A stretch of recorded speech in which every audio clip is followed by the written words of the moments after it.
Hey friends, welcome back to my channel. Today's video is quite exciting for me anyway. I have these beautiful vintage thrifted magazines that I want to share a little bit with you. Now, I won these at a silent auction. There's a couple of our local thrift stores, actually I think almost all of our local thrift stores, they do silent auction on special items, vintage items that they'll display in their glass window shelf. And then they have a binder and then you fill out what your bid is. And I happened to go by it, I guess at the beginning of last month, happy May 1st, by the way. When I'm recording this, it is May 1st. And I'm so excited we're finally into May and our snow has all melted. Sorry, I had to put that in here. I had to say that because I'm so excited that our snow is finally gone and our temperatures are finally getting warmer. I had to say that. So happy May 1st, one of my favorite months of the year, where everything comes to life. Okay, so back to my story here. So then you fill out, you put in your bid with your name and phone number. And then if you win the bid, you have the highest bid, they'll call you and letting you know that you won it. And at the beginning of March, I had seen this. I think they leave it out for 1 month always. And then I kind of joked to my husband, I'm like, oh, I should put a bid in for those vintage magazines. And there didn't look like anybody was really bidding on it much, but I bid $8.50. I thought, I'll start off with a low price and then I'll check back weekly and see if there's any higher bidders, and maybe I'll keep bidding.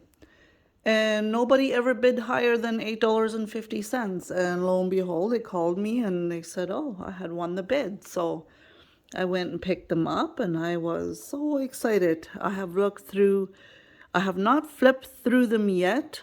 I am very excited to flip through them. I think there's going to be a lot of beautiful vintage pictures in here to use in my junk journals. And a lot of them, like, they date way back to the 1950s. And I think I also had a 1930 some here. Here's one from 1927. And so I'm really excited to show these to you guys. And but what I was thinking is I'm doing a Monday flip throughs with me, and I thought I would show you this, this haul on Thursday, being Thursday thrift haul. But I think I will flip through them on Mondays for you and do, I don't know, 2-3 magazines at a time. And just so that we can really look at all the different pictures and everything, that I don't feel rushed. Because there's no way I can get through all of these magazines in a couple of videos. There is the Grain Growers Guide. There's 3 of those. There is some really old weekly free press magazines. And then I have quite a few of the McLean's magazines. Look at that. They paid 15 cents back in the day. Can you imagine if that's all we had to pay for a magazine these days? And that's 1961. So these are really old vintage magazines. And there's quite a few of the McLean's. I think I'm saying that right, McLean's. Correct me if I'm wrong. And this reminds me so much of, I want to tell you a little story. Last year, me and my husband, we were going for a country drive in the hills, and we came across this abandoned house. Now, we could see clearly that on the upstairs there was even some broken windows, and you could see critters had even gotten into the windows and into the house. We looked through the window. And what I saw through the window was a ton of old books and magazines. Like a ton, like stacks and stacks of them all over the place. Including some very old china cabinets, which looked to be also filled with old books and magazines. And I joked to my husband and said, man, that would be so fun if we could if I could go through all those books and magazines. And we even went to the neighbors and asked if they knew who owned it. And they gave us actually a phone number. And it was an elderly lady that owned it, but she lived in the city. And apparently the house had been empty for years. It had been empty.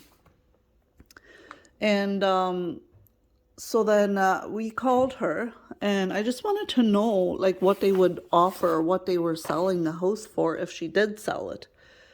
And oh my goodness, she was asking an outrageous price for the house. And that house was not fixable. You would have to tear it down and rebuild on that property. And so then, yeah, it was an outrageous price. I was tempted to ask her if I could somehow go into the house and go through the books magazines, but she wasn't very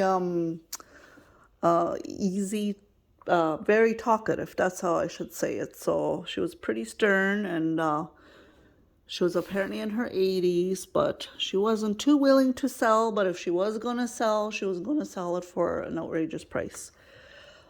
Long story short, anyway, when I had seen all these magazines at the thrift store there, it instantly reminded me of that house, because I saw a lot of these kind of magazines laying around in the house from what I could see through the window.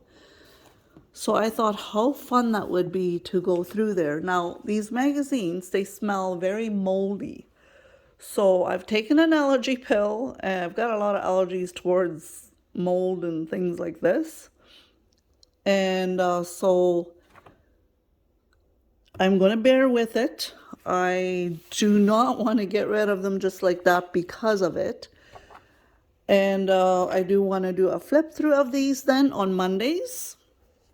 And then what my plan is just to take out all my favorite pictures and pages that I want to use in my junk journals. And then maybe I will recycle the rest or something. I don't know for sure yet. But I am anyhow very excited to go through these with you guys. There was an old Post magazine. This one is dated to 1947.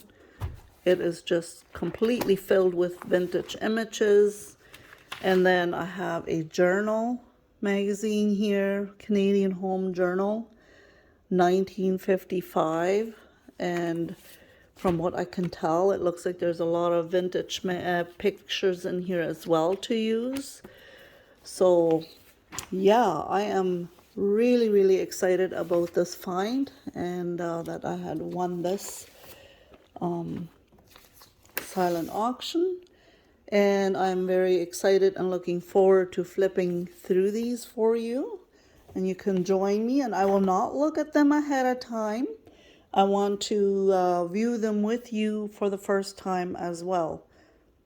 So we will see you next Monday as I start flipping through them. And I'll do several magazines on Monday until they are all finished being flipped through. Now, I had posted a video on that I was going to start doing the Monday flip throughs of all my different books that I have.